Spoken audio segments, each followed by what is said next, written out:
All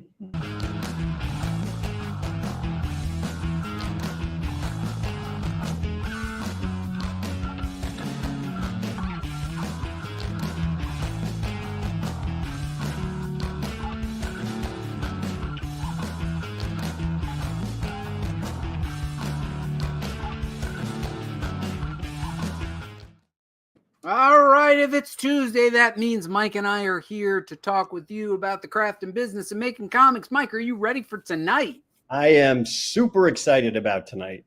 You know, just as a quick aside, what character do you suppose we'll be discussing tonight? Aquaman? Yes. Mike, we're gonna be talking about a whole lot of fun stuff, particularly for those of you who fantasize about writing them their comic books. So we're gonna be talking about character journeys. But Mike, get that applause meter ready, can you lead off with some introductions? Right. No, you're good. You're good. First off, just for people new to the show, who am I, Mike? You are, excuse me, sorry.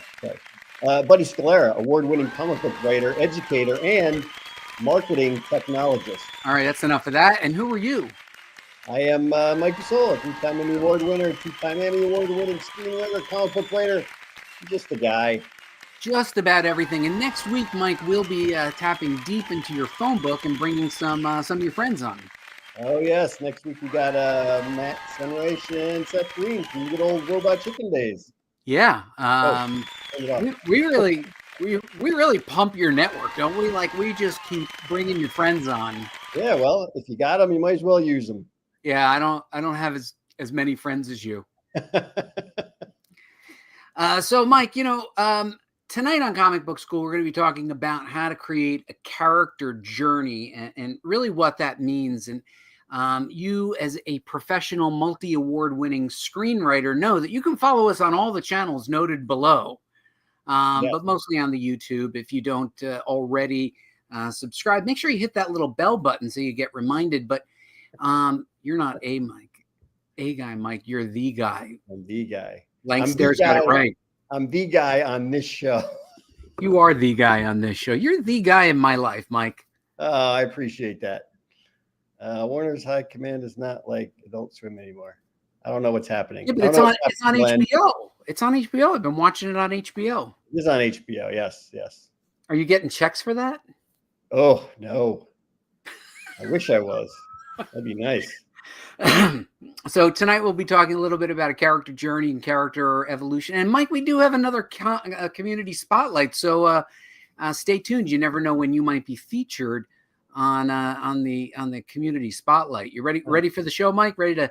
I'm ready. I'm ready. Yeah, I'm ready. All right. Hang on. Let me launch us in. There we go.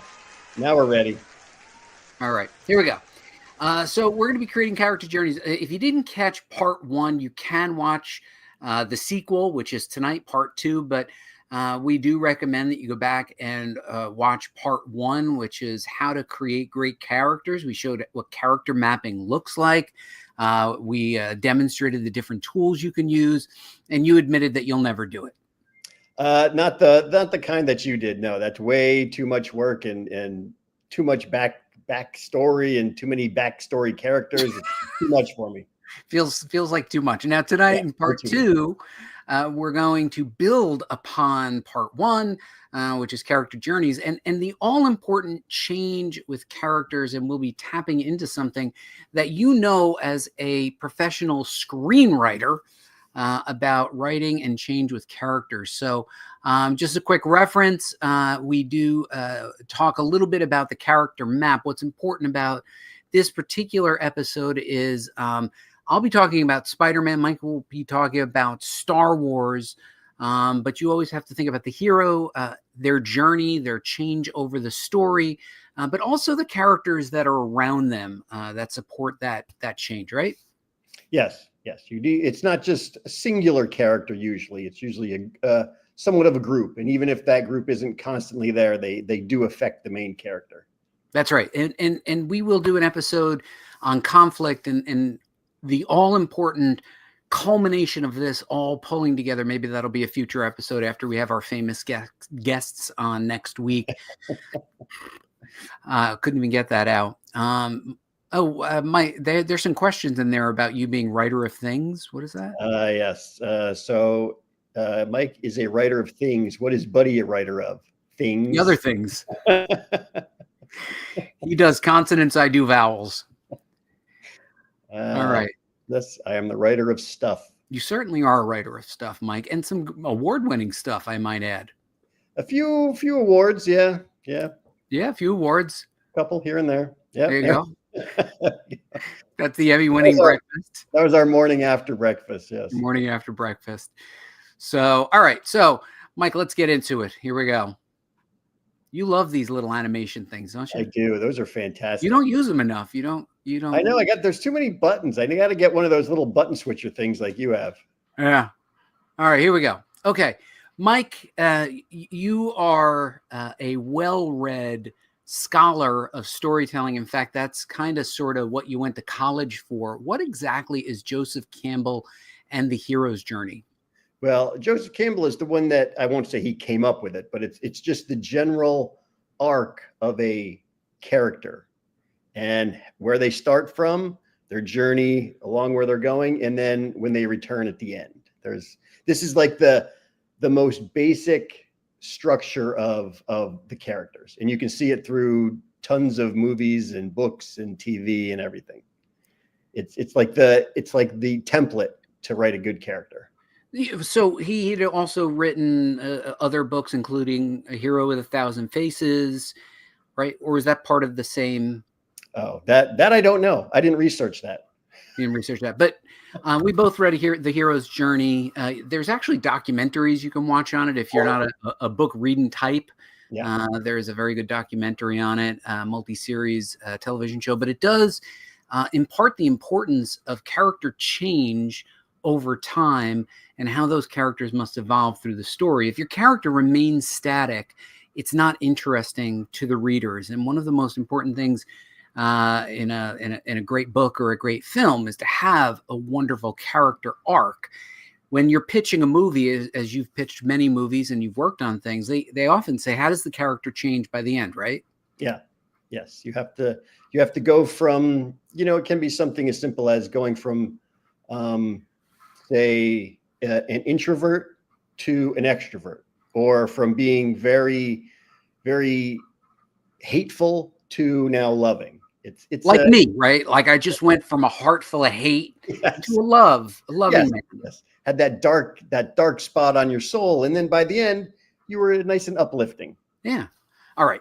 So we're going to apply the hero's journey to modern storytelling. Now, this isn't exactly a modern story, but it is a very effective story, and one of probably the most effective brief stories, and very important because we have talked many times on Comic Book School about the importance of being able to tell a short story about your character. And we will break this down using Amazing Fantasy 15, the legitimate first appearance of Spider-Man. Amazing Fantasy was heading for cancellation. Stan took the final issue, 15, and introduced the world to the Amazing Spider-Man. Yes, I believe this was only an 11-page story, too. Oh, I was going to ask if you knew how many pages this was. It was 11. There you go. Did you Google that? I read it. You did. You did. Yeah. You were probably like me, like, wow, he got a lot into one story. Yeah, he did. He crammed a lot into those 11 pages. All right, let's talk about that. A little bit of trivia here. Originally published in 19. Blank Stare says he's often heartless before his morning coffee. Who knew I went through a character arc every morning, except when I'm out of coffee. I know the coffee. I know the pain of coffee well. You cannot talk to me or my wife until after the coffee has been served. Mike, a little bit of trivia here. That was not the original cover. The original cover was designed by the interior artist, Steve Ditko. They rejected this cover and then had it redrawn by Jack Kirby. You decide which you think is more effective, but that indeed is the original Steve Ditko cover. Huh, do you have a preference? I kind of like that one. I kind of like them both. But it sold really well. And of course, people connected with Amazing Fantasy 15, and it led right into Amazing Spider-Man #1. We're going to break down this story in bits and pieces starting now. So what you see here, Mike, are those famous 11 pages. Incidentally, the first Fantastic Four story was only about 11 or 12 pages. So very tight writing. Stan Lee was writing in that classic O. Henry style where you had a setup, you had a twist, and then you had a punchline that turned it all around at the end. Very popular at the time. Twilight Zone famously used this O. Henry style of writing.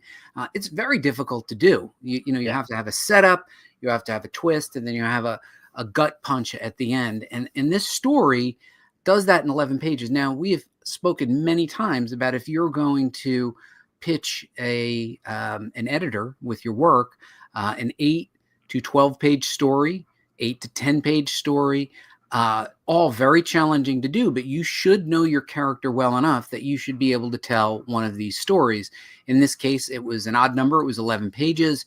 He made it work. He packed a lot in there, and now we're going to break it down. So first, walk us through this, Mike, since you did the reading of it. You saved my voice a little bit for what's going on each page here. Well, you got Peter Parker there, and you can see right at the beginning that he is maybe not an outcast, but he's certainly not one of the in crowd. He's kind of I think they even say it in there. He's like a wallflower. Wallflower, yeah. So the cool kids don't want to hang out with him. He's just kind of a loner, but he's a nerd. He's a classic nerd. He is a classic nerd there on page 1. Now, what about page 2? What's going on here? Then page 2, we get to meet his family. We see Aunt May and Uncle Ben, and they're joking around. Hey, don't put too much meat on his bones. He can already take me as it is. And we find out he's a big science nerd. Mm-hmm. We also see that he tries to hit on one of the ladies, and she's like, "I don't want anything to do with you, Parker." And then you got, I think that's Flash. Yep. Or he comes over and he's like, "Hey, get out of here, Parker. You're a loser." And so Peter famously, he's gonna have his wheat cakes, right? I've never had a wheat cake. I never had a wheat cake. All right, so he's going to the science exhibit. And then what happens here, and then they send him to school. He goes to the science exhibit, and of course, the big moment that changes his life. He gets bit by a radioactive spider, and he's like, "Oh no, that hurts! Oh no, what happens? Why does it burn? And why is the spider glowing?" You would think at some point he would have gone, "Hey, I got bit by a spider, and something's going wrong." But then even the scientists are making fun of him. Yeah, I mean, like scientists are like, "Oh, look at this young kid interested in science. The only kid that came. Everybody else is old people. He's the only kid that come." And then they're like, "Bah." So yeah, what kind of scientists are making fun of the kid? Yep. And then he's wandering home, and this is where he gets his first glimpse of his powers. He gets honked. He's standing in the road, and he jumps out of the way because of his good new spider sense, clings to the side of the building and climbs up the building without any trouble, crushes that steel pipe like it's paper. Now, I'd like to just note, this is really important, right? We're showing and we're telling. I mean, this was written for a younger audience, but a younger person might not know that pipe right over here, is made of steel, but it does register his own shock at his own strength. And he's climbing the building. We can see he's climbing the building, but he's talking about it. And then we get the reaction shot. So we get, a medium up shot. Then we get the worm's eye view, the pedestrian view of the kid looking up over in the corner. And then we get this shot, which is slightly down. And then, of course, we register a surprise. Keep going, Mike. Yeah. So then he does some spider stuff. He's got the spider sense. He's like, "Oh, it's the spider." And he finally figures out that, even though he's a scientist and he should have known immediately, I got bit by the spider. Now he can walk down the cables like a spider would. And he's like, now he's happy because now he finally feels that with all these new powers, he can finally be somebody. He's not so just. What's he do? Does he go out and start to save the world, Mike? Oh, absolutely not. He's like, how can I make money off of this? So he sees the wrestler. He can, $100 to stay in the ring with Crusher Hogan.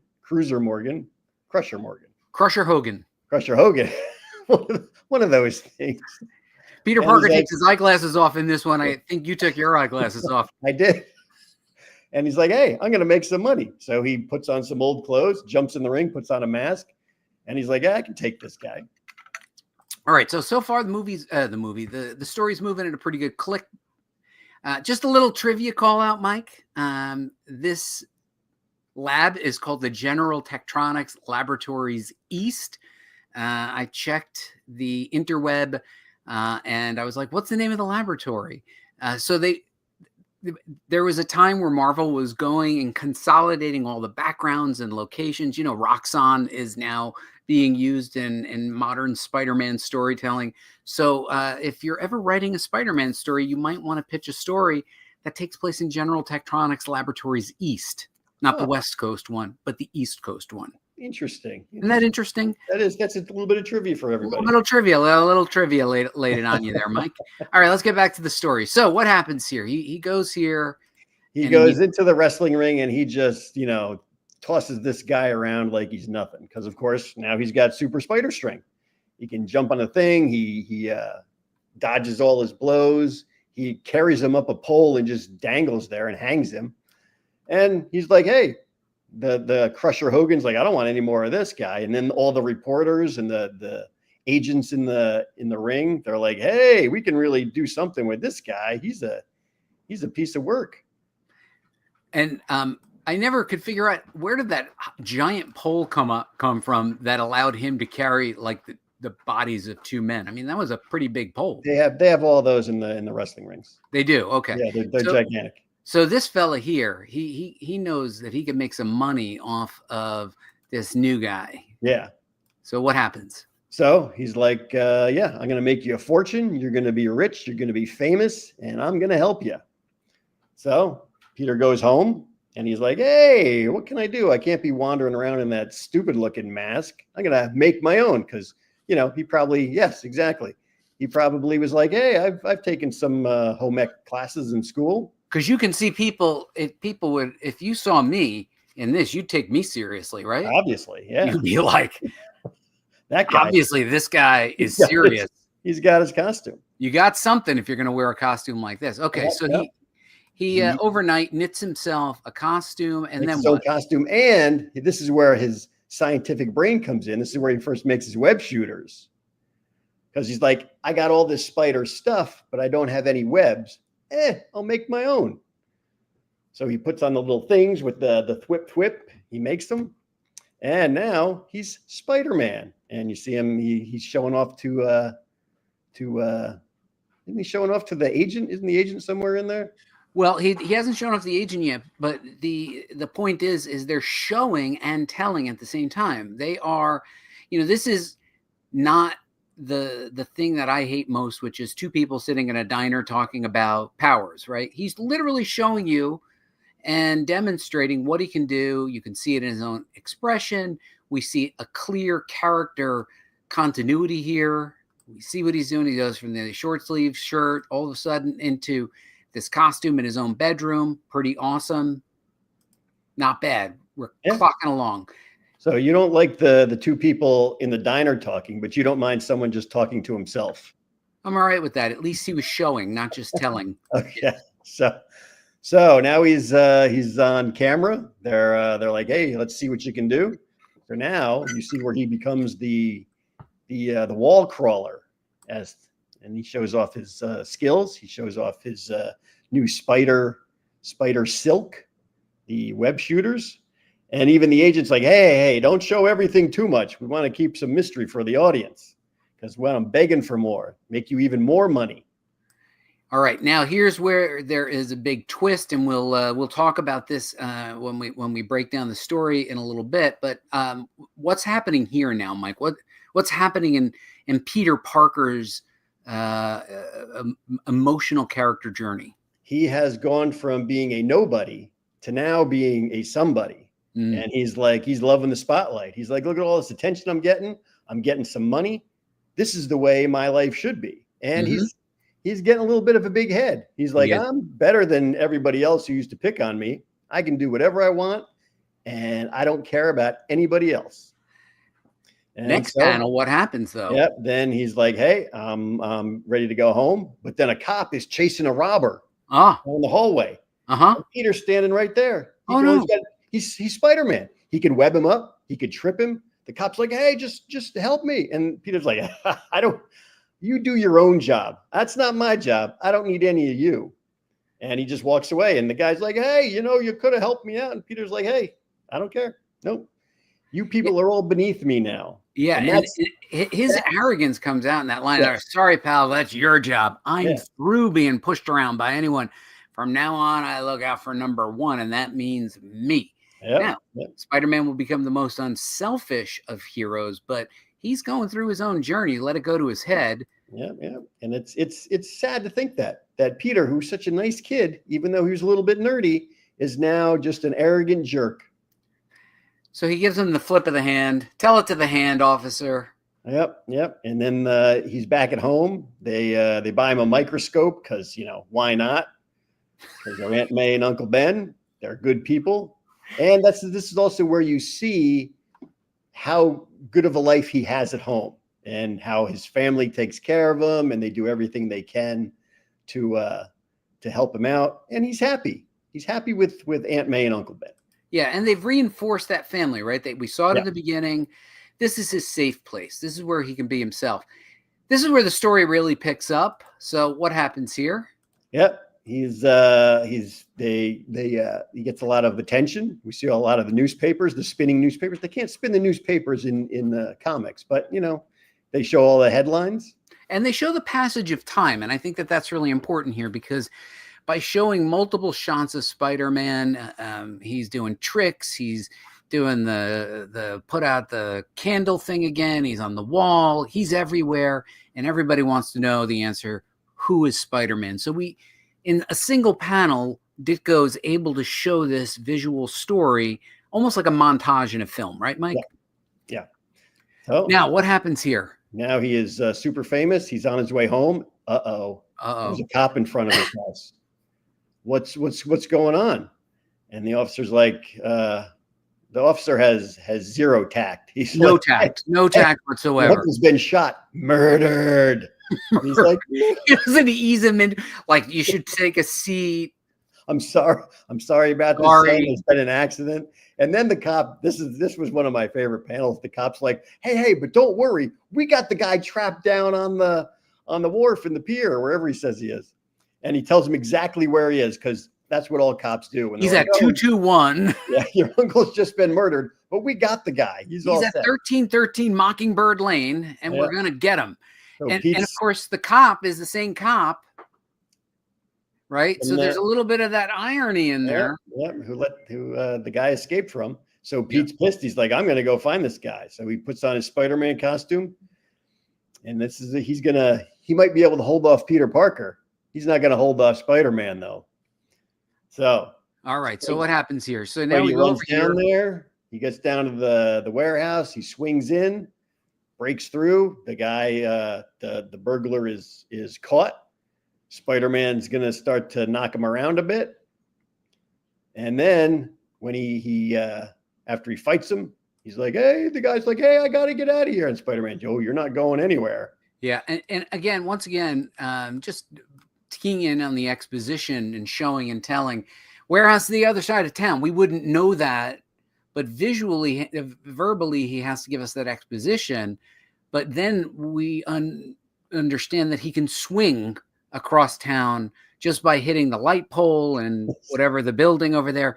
And that begins to build that character narrative and his powers very quickly. And of course, you can see even as he surprises the burglar, he crawls down the wall. We're showing and not telling. He doesn't say now I'm crawling down a wall, right? Now he's just doing it. And we've come to understand because prior to that, they established that he can crawl on the wall. And now we see him from this wonderful angle. We see the leap. And then Mike, what happens here? This is the crushing. This is only 11 pages, but go ahead. Yeah. And then he fights him. He webs up his gun. He knocks him out. And then he finally sees who the burglar is that killed his Uncle Ben. It's the same guy who he didn't stop in the wrestling ring. What? And no, I don't know why he has pupils in this one, but he's got. I always wondered about those pupils behind the mask.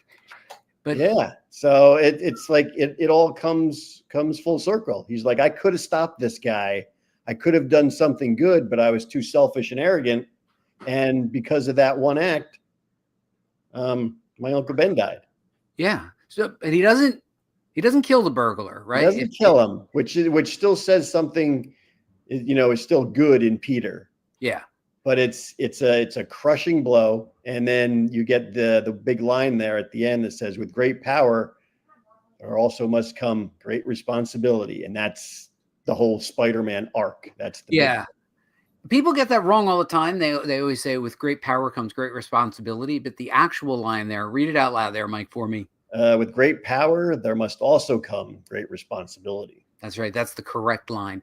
All right. So powerful story, 11 pages, a lot packed, especially in the 11th page. You probably could have benefited from 12 pages, just saying. But they had to fit things in. Okay, so let's take a look at this. Now, in screenwriting, Mike, before we get into each of the individual panels, are you familiar with these terms? These are probably screenwriting terms, and you went and studied the writing of the screen. Want to talk to me about what status quo, inciting incident, all these things mean? Sure. The status quo is basically where your character starts out, like what he is. Peter Parker, he's a nerd. You learn that he's not well liked. That's the way his life is. That's Okay. the status quo. Status quo. Yes. The inciting incident is whatever it is that kind of creates who he's going to become. Peter Parker getting bit by the spider. It's not, oh, he's instantly Spider-Man. It's, he gets bit by the spider and he will gradually gain the powers. That's the incident that kicks off everything that's going to happen after this. Now, refusal of call. This was an interesting one. I was not familiar with this particular terminology. I asked AI to explain it to me because I had forgotten about it. I mean, I understood refusal of call and test, but can you help the listeners, viewers, audience understand what refusal of call and then the test represent in storytelling? Well, the refusal of call is when your hero is like, I don't basically want to do this. And, that's the big thing that they're going to end up having to do, but they don't want to do it. They don't want to test it. They don't want to get out there and be like, I don't want to be a hero. You can do it with the whole reluctant hero things. Like, I'm not going on this journey. You got the wrong guy. Yeah. This is your destiny, Mike Fasolo. And you're like, oh, I can't be a multimillionaire. And they're like, but you must be. And you're like, no. I decided to work in comics for a long time and then animation. So I've taken a vow of poverty. Okay. So then he has to face a test. Well, the test for this one, the Peter Parker test, is he could kill this guy. Yes, he could. He could easily snap him in half. He could have just thrown him out the window. He could have done anything. But he still has to prove that he's still Peter Parker, that he hasn't completely gone over to the bad side. And like Darth Vader, he shifted right over to the dark side. He has to show that he can still be good. There's still something good inside him. So the test is to establish that he is still, as a character, at his core, a hero, and he must pass this test, right? A test where most of us would say, "Well, you just kill him." Yeah, because he deserves opportunity. He's a bad guy, and he clearly robbed the guy in the wrestling ring. And Peter Parker would have totally gotten away with it because he's wearing a mask. Yep. Nobody knows who he is yet. Yep, he could have killed him right there. But he's, it was the pupils that changed him. Pupils. Now, in the transformation, let me zoom in here. In the transformation, so we go to magnify. He realizes that it's the guy that he didn't stop. Transformation. How is this transformation? He now what? Because now he realizes that since he didn't act, something bad happened. And he went from being a little nerd and quiet to being super arrogant. And because of that arrogance, something terrible happened. And so he has to transform to being the hero that he's not going to let anything bad happen to anyone ever again. And then when they talk about changing character, the new status, talk about the new status. And Mike, I'm going to use my French here. You know, a lot of people know I can speak a little bit of every language known to man, but denouement is part of the new status. Stanley and Stanley and Steve Ditko get a lot into this final panel. Talk to me about the new status. Yes, this is his new status. He is sad. Mm-hmm. He is disappointed with himself, but he realizes that he now has to be the hero that he wasn't to save his uncle. And now he's going to go out and help people.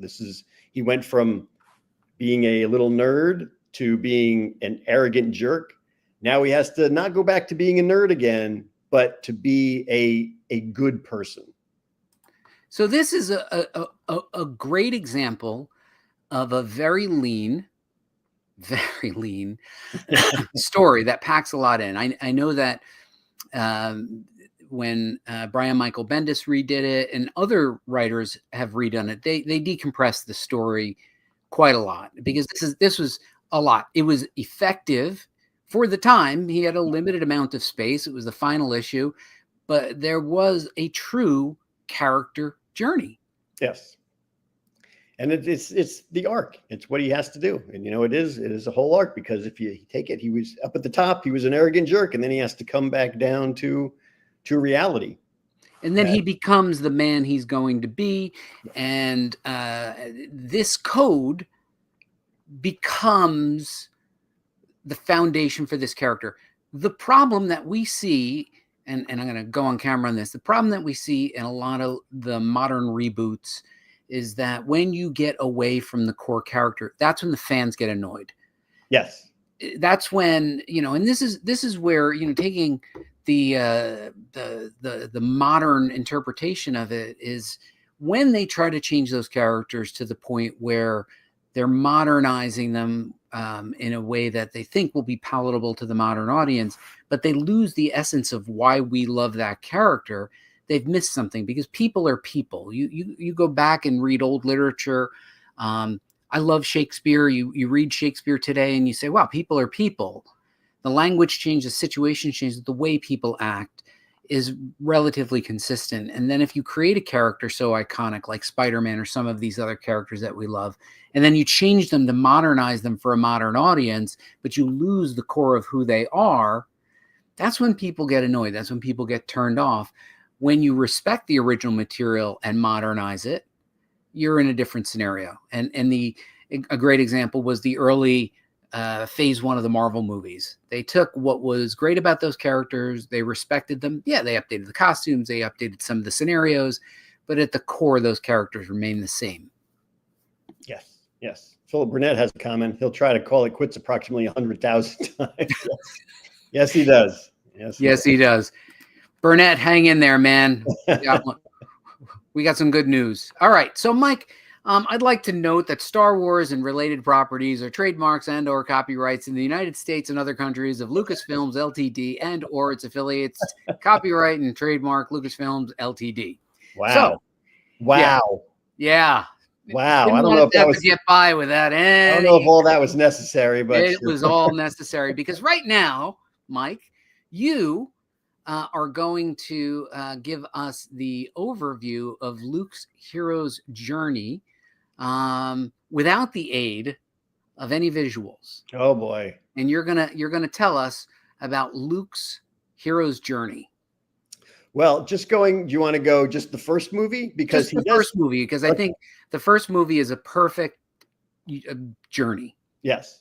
So he in Star Wars, I'm sure as anybody knows, and if they don't, spoiler alert, he goes from that little farm boy where all he wanted to do was go to Tashi Station to pick up some power converters with his friends. That was it. That was his big ambition in life. He just wanted to get off the farm and not have to deal with anything in the farm. But then problems happen. Problems happen. He gets the droids.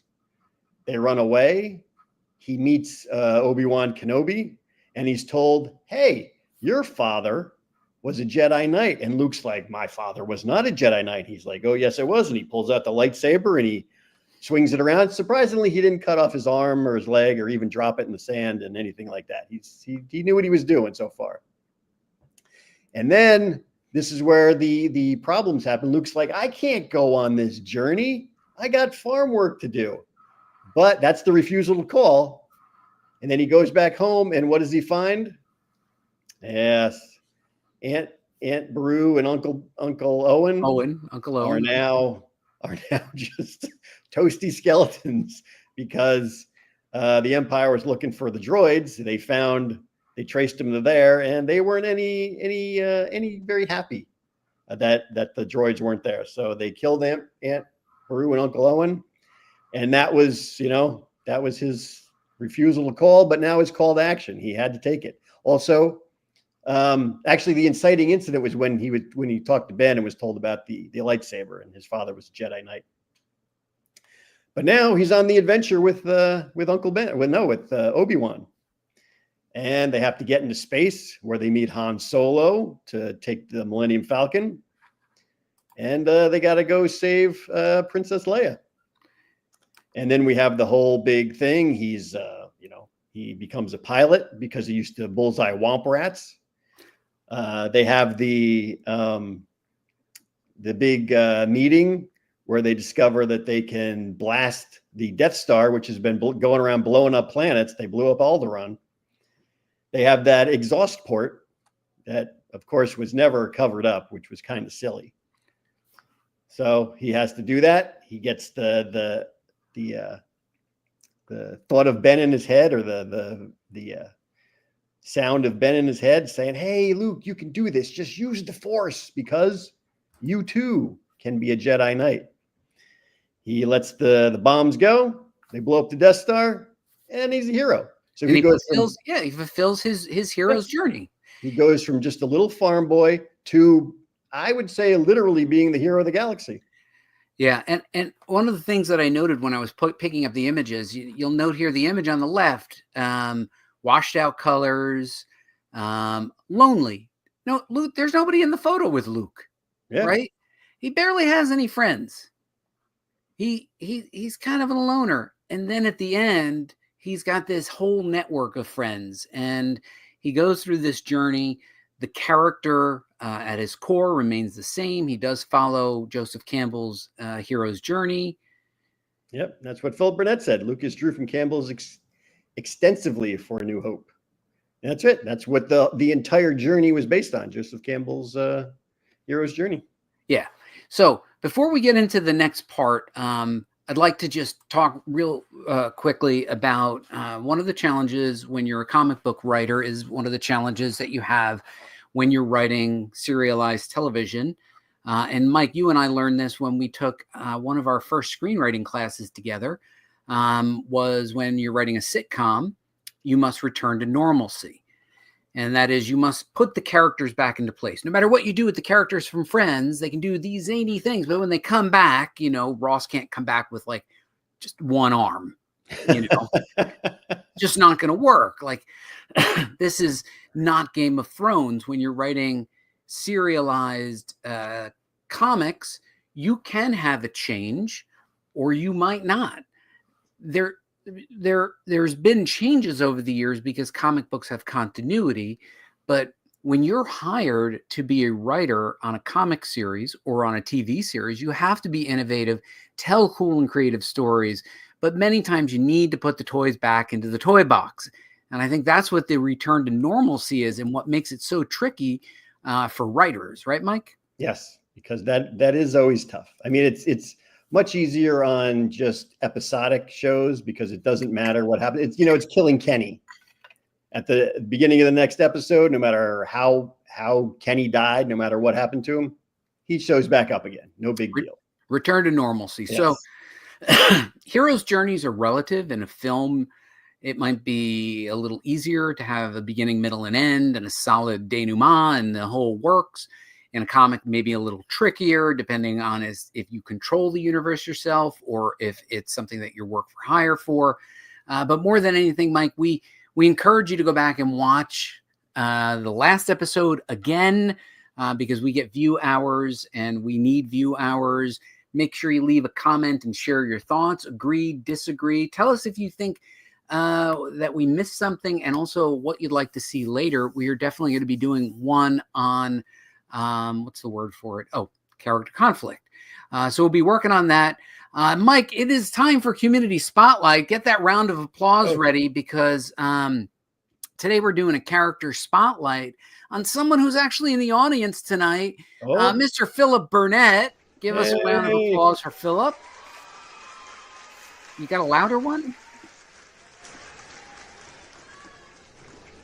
Let's do it again. There we go. There you go. There we go. So Philip's really been working hard out there, Mike. He's been making art. A couple years ago when I met him doing... that's good. When I met Philip, it was part of Comic Book School. He was part of our community, and we built an anthology. He's working on, I think, the Ripaverse right now. Follow him on the Instagram. He doesn't have nearly enough followers for the quality of work that he does. I only have the pinned post here, but you can see from the URL up ahead, he's philip.space. Do you follow Philip, Mike? Of course I do. Oh, we got a comment from Philip. He doesn't even know that he's up on the screen right now, does he? Only problem with the hero's journey is when you're writing an extended series. Yeah, that's a little bit of a problem. Philip's always 2 steps ahead of us, Mike. Philip, anybody congratulate Philip in the comments there? Or are they all just... we got this. We got a woohoo. Yeah, and Redheaded Ed definitely. Even Philip congratulated himself. He's in the big time now. He is. That's part of his hero's journey. Now he's going through the arrogance phase. Blank Star Instagram. Is that a high fiber series? It is. It is. All right, Mike. So that calls it tomorrow. Next week, rather. Who are we going to have on? We're going to have Matt Senreich and Seth Green, the guys behind Robot Chicken and lots of other things. You've spent quite a lot of time in the boiler room with these guys, huh? Yes. In the trenches, doing things, trying to write funny stuff.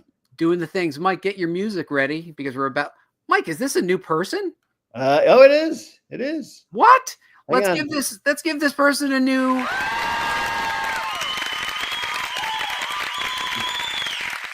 Welcome to your first show, Vex Stop Motion. They are trying to write their own comic, but struggling to create a villain. Are there any tips? Oh, that sounds like a good theme. That sounds like a good topic, doesn't it, Mike? Yes. Creating a good villain. That could be a topic for another day. Let's give him an achievement, because he came up first episode and have him kick a puppy. That would make a villain. Yes, exactly. And Gatilla for the laugh. Yeah. We had a question for you, Bud, from our friend down under. Buddy, are you able to share some of your scripts so we can compare with the published comic? Oh, he's going to find out it was all written by AI, even before AI was around. Yes, I'd be happy to. And I will be happy to add them to the Comic Book School library of stuff that nobody looks at. Try the villain pyramid. That's always a good one. They do that at the beach, right? Yeah. Make him bad, but give him justification for his evil. That's true. I like it. All right, Mike, that's about it for the show. You want to play us out? Oh, hang on. I got here we go. Is this our music? Yeah. All right, we'll see you next week. Thank you so much for joining us. Like, comment, subscribe. Please leave a comment at the very end. And don't forget, next week we will have Seth Green and Matthew Senreich on the show. Good night, everybody. Thanks for your participation. We love you. See you soon. Good night, everyone.